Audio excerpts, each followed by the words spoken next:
Bonjour, nous sommes en 2019 dans le site de l'Institut Docteur Angélique. Je rappelle que ce site vit aussi de vos dons. N'hésitez pas à l'aider sur Tipeee en donnant 1 ou 2 euros par mois. Mais véritablement, c'est une aide précieuse pour les professeurs et pour moi en particulier d'ailleurs. Je voudrais aborder dans cette série concernant les phénomènes paranormaux quelque chose qui m'a été demandé par une dame, une fidèle, qui est à l'île de la Réunion, et qui m'a écrit pour me dire la chose suivante. Je suis scandalisé parce que le curé de notre paroisse nous a dit l'autre jour qu'il n'y avait pas d'exorciste à la Réunion et que c'était très bien parce qu'il n'y avait pas besoin de toutes ces superstitions qui frappaient le peuple et qu'on pouvait s'en passer. Et cette dame me disait, moi je sais, de par ma culture et aussi par des phénomènes que j'ai vus, que le démon est un être vivant. Donc je ne comprends pas comment des prêtres peuvent être ainsi non-croyants par rapport à l'existence, qui est pourtant dans la foi catholique, cet être révolté qui s'appelle le démon et de son action sur la terre. Donc je voudrais faire une vidéo pour dire ceci, comment choisir l'exorciste diocésain. Sur quels critères faut-il le choisir? Et je voudrais commencer par la considération suivante. Effectivement, un évêque n'est pas contraint de choisir un exorciste dans son diocèse, mais c'est demandé explicitement tout de même par le droit canonique. C'est le canon 1172, et je le lis. Premier alinéa. Personne ne peut légitimement prononcer des exorcismes sur les possédés, à moins d'avoir obtenu de l'ordinaire du lieu, c'est-à-dire de l'évêque, une permission particulière et expresse. Alinéa 2. Cette permission ne sera accordée par l'ordinaire du lieu qu'à un prêtre pieux, éclairé, prudent et de vie intègre. Qu'est-ce qu'on peut déduire de ce canon? Eh bien simplement, si quelque part il existait un évêque qui décidait que dans son diocèse il n'y aura pas de prêtre exorciste parce qu'il n'y a pas de démon, cet évêque fait une faute contre la foi. Véritablement. Sa décision pastorale, on peut la discuter. Il peut dire, allez dans le diocèse à côté. Mais si c'est parce qu'il estime que tous les phénomènes qu'on attribue aux possessions sont dus uniquement à des maladies psychologiques et qu'il faut donc développer dans son diocèse des psychiatres et non plus des exorcistes, il fait une faute contre la foi. L'existence des anges révoltés est un article de foi. C'est même dans le credo de Paul VI, le credo de Vatican II, qui a été publié en 1968, un des articles fondamentaux, l'existence d'un monde visible et invisible et de ces anges qui se sont révoltés contre Dieu. Alors on dira, mais comment est-ce que je peux dire moi qu'un évêque fait une faute contre la foi? Tout simplement parce que comme laïc, on doit le dire, on doit regarder l'histoire de l'Église. L'évêque n'est pas protégé, il n'est pas infaillible dans la foi. L'évêque l'est infaillible dans la foi s'il adhère à la foi de l'Église, évidemment. Et s'il n'y adhère pas sur un point ou sur un autre, il peut se tromper dans la foi. Et l'histoire de l'Église est pleine d'évêques qui ont développé des hérésies à droite et à gauche. Et là, en l'occurrence, cette chose-là, elle est commune, elle est courante depuis, disons, les années 50 par là. On a commencé à brader tout l'aspect surnaturel présent dans l'Église, donc quelquefois la croix du Christ elle-même, je dirais la divinité du Christ elle-même, mais parallèlement, évidemment, tout ce qui était surnaturel du point de vue négatif, comme l'existence des démons. Donc, les fidèles doivent être capables, à notre époque, de s'informer sur leur foi, de la connaître, de se former avec elle. Et si il s'avère qu'un prêtre ou un évêque la connaissent moins qu'eux, parce que eux sont fidèles au magistère, eh bien d'être fidèles au magistère, paisiblement, sans se révolter, simplement parce que c'est comme ça. La vraie obéissance à l'Église ne consiste pas à obéir à quelque chose qui nous ferait sortir de la foi, ou nous ferait, par exemple, commettre aussi un péché mortel, éventuellement, comme par exemple si un prêtre commandait, mettons, un assassinat. Non, la vraie obéissance à l'Église, c'est évidemment fondamentalement celle d'être intelligent, d'être mature, qui adhèrent à la foi de tout leur cœur, la foi catholique étant définie par la tradition, le magistère, l'Écriture et étant solennellement définie par le magistère. Quand les 3 canaux que j'ai indiqués sont ensemble, on peut être sûr d'être dans la vérité. Donc, il faut rester paisible face à ça, mais très ferme, très ferme et ne pas hésiter, s'il le faut, à rappeler quelquefois à nos prêtres, à nos évêques, je dirais, leur nécessité de servir la foi et de ne pas la combattre. À côté de cela, maintenant, ce que je voudrais voir, c'est, deuxième question, comment choisir l'exorciste diocésain? Le Code de droit canonique le dit. Le Code de droit canonique donne 4 qualités que je crois on peut prendre dans l'ordre d'importance où elles sont données. Même si Sainte Thérèse d'Avila, peut-être si elle était là, discuterait cet ordre-là, puisque le Code de droit canonique dit « c'est un prêtre pieux, éclairé, prudent et à la vie intègre ». Et donc la première qualité, c'est sa piété. Ça veut dire que ça doit être un homme qui croit en Dieu, qui prie Dieu, qui vit de Dieu. Un homme, par exemple, qui a aussi une dévotion à la Sainte Vierge.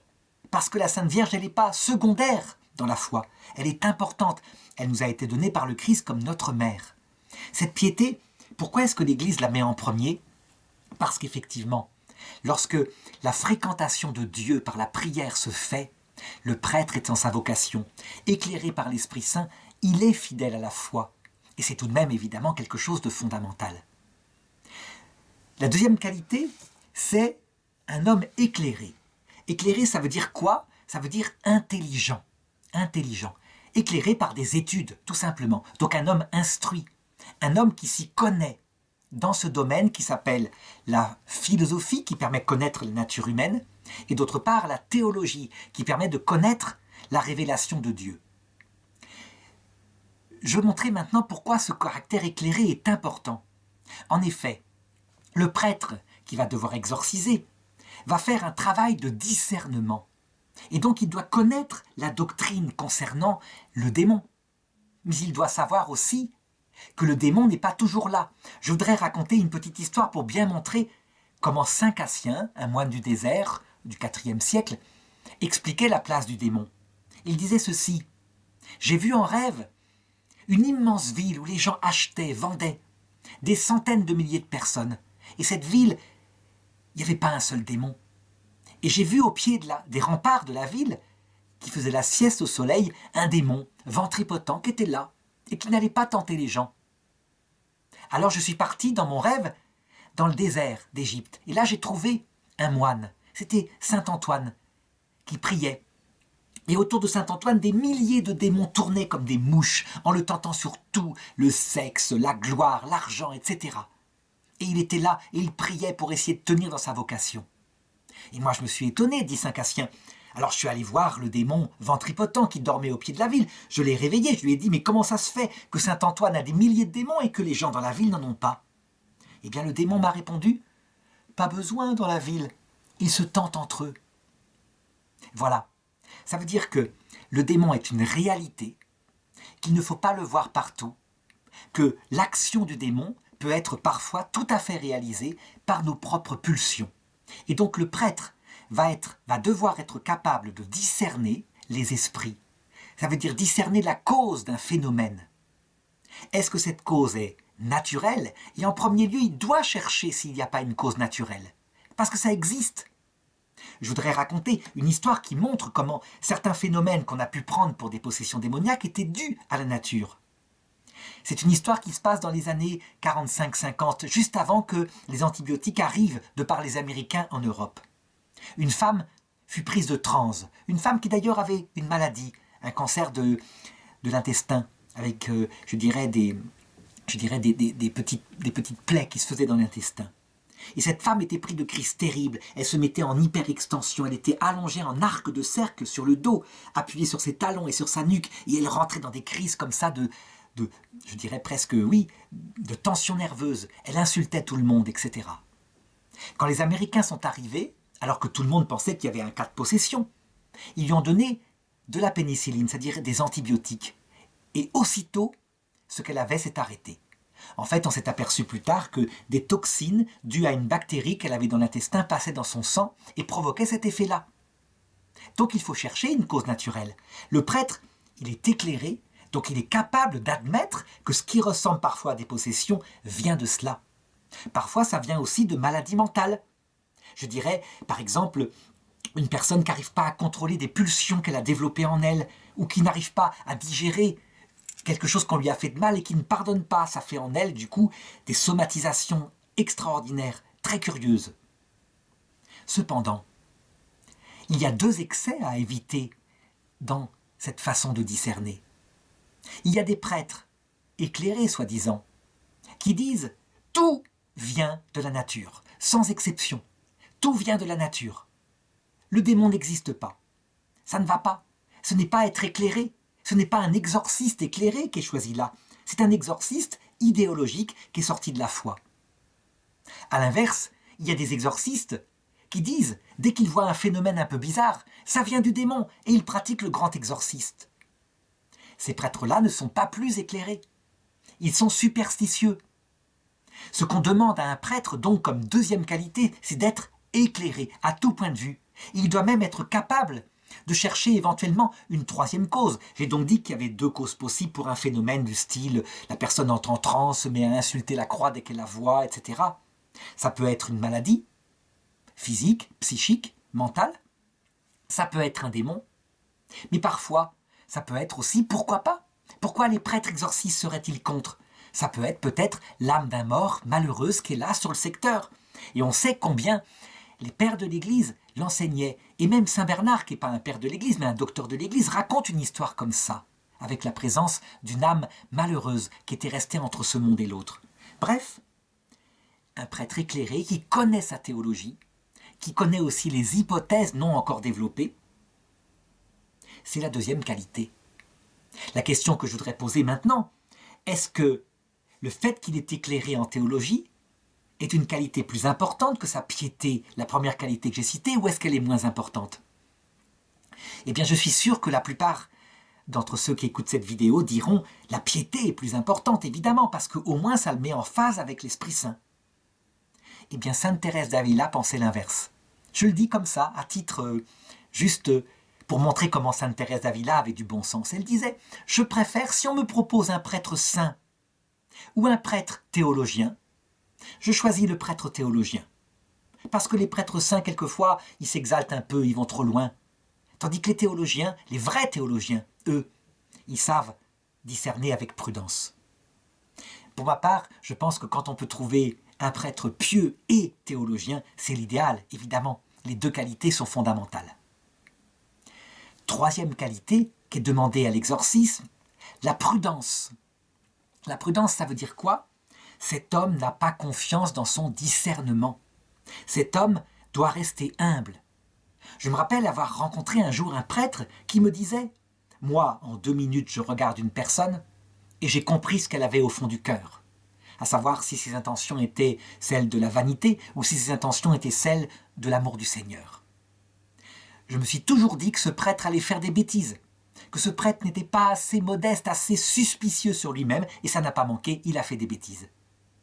On ne peut pas être sûr de soi.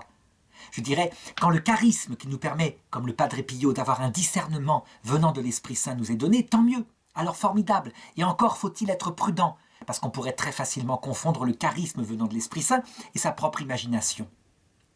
Mais en tout cas, quand on a cette prudence et cette humilité, qu'on sait se méfier de soi, alors on sait remettre en cause un jugement par sa science où on se serait trompé. On est capable de se reprendre. Par contre, si on est trop confiant en soi, on va se bloquer sur un discernement qui peut être raté et ne pas en changer. Voilà pourquoi cette troisième qualité est fondamentale, une sorte d'humilité accompagnée d'une intelligence pratique pour se confronter au réel et se confronter à ses propres limites. Voilà, troisième qualité essentielle. Et puis la quatrième, de bonnes mœurs. C'est très important. À notre époque où on le sait maintenant, ça nous a été révélé par les scandales qui sont apparus médiatiquement à la télévision sur des prêtres formidables, qui par ailleurs étaient souvent complètement dans des chutes graves, dans des péchés avec des femmes, etc. Ou même quelquefois des péchés de pédophilie. Eh bien, les bonnes mœurs sont essentielles. Parce que, tout simplement, lorsqu'on est prêtre et qu'on exerce un ministère où des personnes fragiles vont être entre nos mains, des personnes qui sont prises forcément par un problème, sinon elles ne viendraient pas voir l'exorciste. Si le prêtre est un prédateur, c'est gravissime. Évidemment, en 1917, l'Église a sans doute fait une erreur pastorale en retirant du droit canonique l'obligation de livrer à la justice civile ceux qui avaient commis un acte comme ça au cours de leur ministère. Je pense qu'avec le pape François, devant les scandales qui en sont sortis, la loi va changer et que maintenant une règle va sortir dans quelques semaines, là, après le synode qu'il y a eu sur la prédation dans l'Église, des règles qui obligeront maintenant, lorsqu'il y a un acte comme ça, à livrer en vérité à la justice civile qu'a la possibilité de faire des enquêtes celui qui s'est rendu coupable. Mais évidemment, le mieux c'est d'avoir de bonnes mœurs, un prêtre qui se maîtrise dans ses propres pulsions, qui connaît parfaitement ses limites, qui sait avec son expérience qu'il peut glisser et donc qui ne glisse plus parce qu'il se connaît. C'est fondamental. Mais c'est évidemment mis comme quatrième qualité, il faudrait voir pour repenser cet ordre-là. Voilà en tout cas la manière dont l'exorciste doit être choisi. Ces 4 qualités, on le voit, sont importantes. Alors ça, c'est évidemment l'idéal. Que faire maintenant lorsque un évêque dans un diocèse, un évêque refuse absolument qu'il y ait chez lui un prêtre exorciste? Je l'ai dit, faute pastorale, caractérisée. Ou alors qu'il nomme un exorciste comme je l'ai décrit, soit quelqu'un qui voit le démon partout, soit quelqu'un qui ne croit pas au démon. C'est évidemment une nomination malheureuse, ça ne va pas. Que faire dans ces cas-là? Eh bien, je crois que maintenant, avec le Concile Vatican II, il faut que chaque fidèle se souvienne qu'il est appelé à développer son intelligence théologique, donc à se former, sans avoir trop d'illusions sur ceux qui sont les évêques. Savoir que ce sont des vases d'argile, eux aussi, qui peuvent faire des erreurs pastorales, mais se former avec un esprit que précisait le pape Benoît XVI. Ça veut dire qu'on peut critiquer des erreurs pastorales venant des évêques, mais positivement, pas pour quitter l'Église, pour construire l'Église. Ça veut dire en essayant de comprendre ce qu'il a eu comme intention. Maintenant, imaginons que l'intention soit véritablement due à une erreur. Par exemple, il ne croit pas en l'existence du démon ou il veut se débarrasser de ces phénomènes-là. Eh bien, dans ce cas-là, quand il n'y a pas d'exorcisme diocésain et qu'il n'y en a pas dans les diocèses à côté, eh bien, il faut se souvenir d'une chose que me disait l'ancien exorcisme d'un diocèse en France, le père Marie-Bernard d'Alès, qui avait constaté la chose suivante. Il m'avait raconté que une fois, il pratiquait un exorcisme. Lui, il est un exorciste pratiquant et croyant. Ça veut dire qu'il croit en l'existence du démon. Et donc, il pratiquait depuis des semaines et des mois un exorciste très efficace sur une personne réellement possédée. Donc, les prières solennelles qui sont réservées à un prêtre, que les fidèles comme nous ne pouvons pas prononcer, vraiment, c'est réservé par le droit canonique à un prêtre. C'est dit dans le canon que j'ai indiqué. Et puis, il constatait que ça ne marchait pas, que la personne n'était pas délivrée du démon. Eh bien, il a réfléchi et il s'est dit, mais pourquoi la personne ne pourrait-elle pas elle-même s'exorciser? Ça paraît curieux comme idée. Et puis il lui dit, mais pourquoi est-ce que vous ne faites pas vous-même maintenant une prière en vous mettant sous la protection de Saint Michel Archange, de l'archange Raphaël, celui qui a guéri la petite Anna dans le livre de Tobie, ou Sarah, je ne sais plus, et qui a guéri aussi le père de Tobie. On regardera ce livre, il est dans la Bible. Pourquoi ne pas se mettre sous la protection de la Sainte Vierge qui est la reine, comme une armée rangée en bataille contre le démon?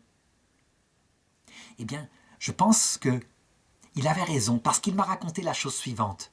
La personne a pris ce qu'il avait dit au mot, et a donc fait une prière sur elle-même, en demandant la protection. C'est pas une prière avec un rituel, hein. C'est une prière toute simple.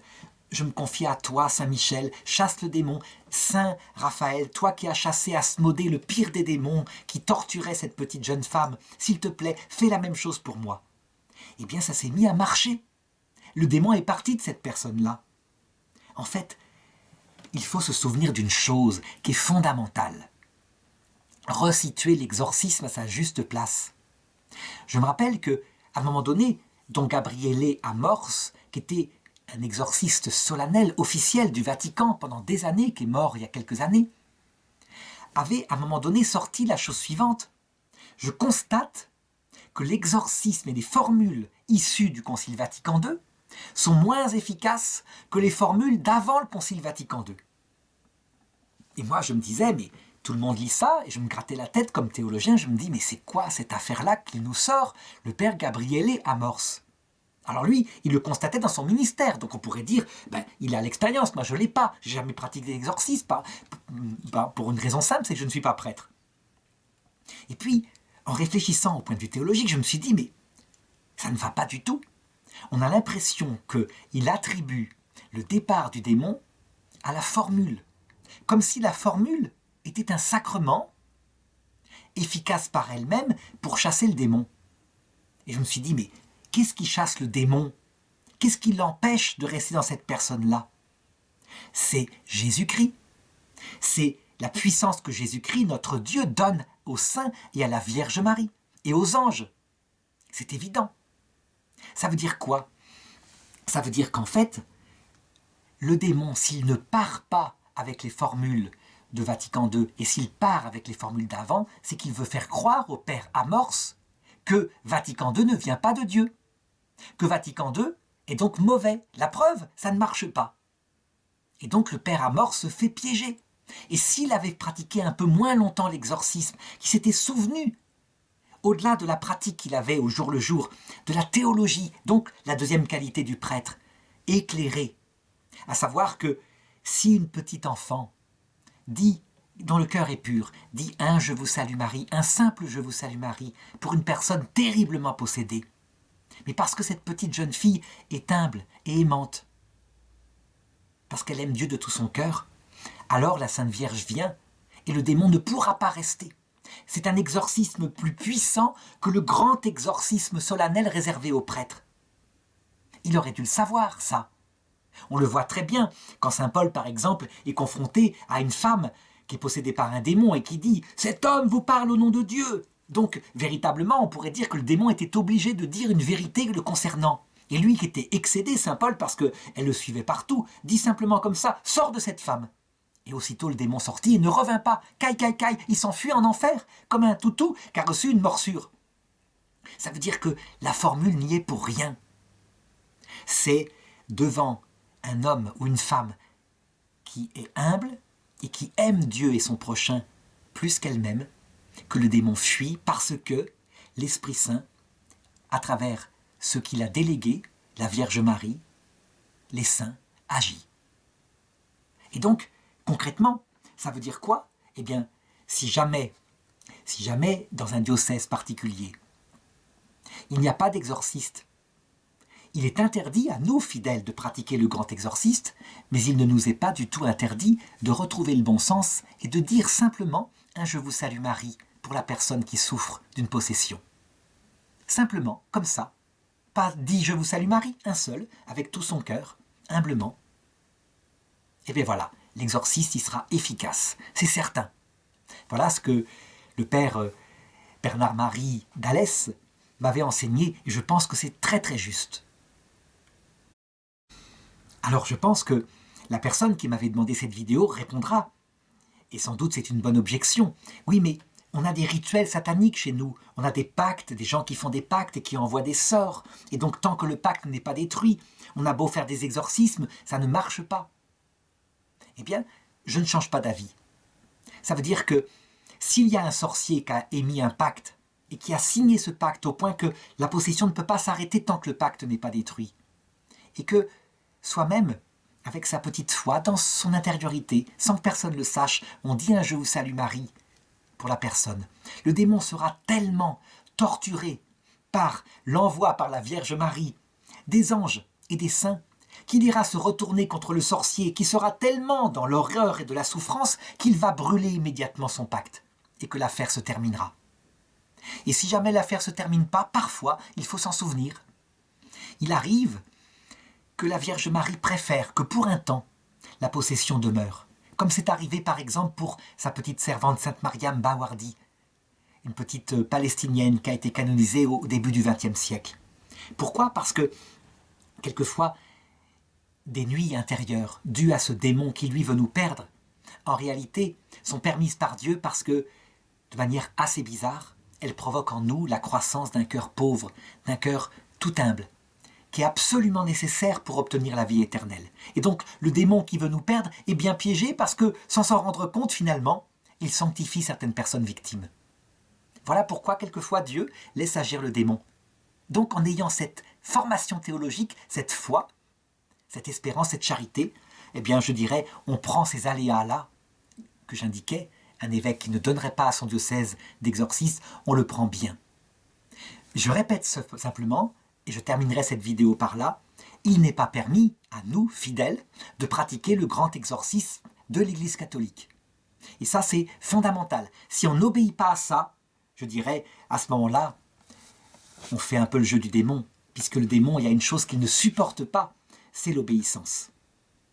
D'autre part, on a dans l'Écriture une histoire comme cela, où des Juifs qui avaient vu la puissance de l'Esprit de Jésus sur les démons, essayèrent de pratiquer l'exorcisme, le grand exorcisme au nom de Jésus sur un possédé. Et l'Évangile, plutôt les Actes des Apôtres, rapportent que le démon se retourna contre eux et les déchira et les frappa de tous les côtés, si bien qu'ils en sortirent à peine vivants. Et donc que saint Paul, lorsqu'il apprit ça, leur dit qu'ils avaient bien eu tort de pratiquer par eux-mêmes un exorcisme qui évidemment est réservé à ceux que le Seigneur a choisis pour le faire.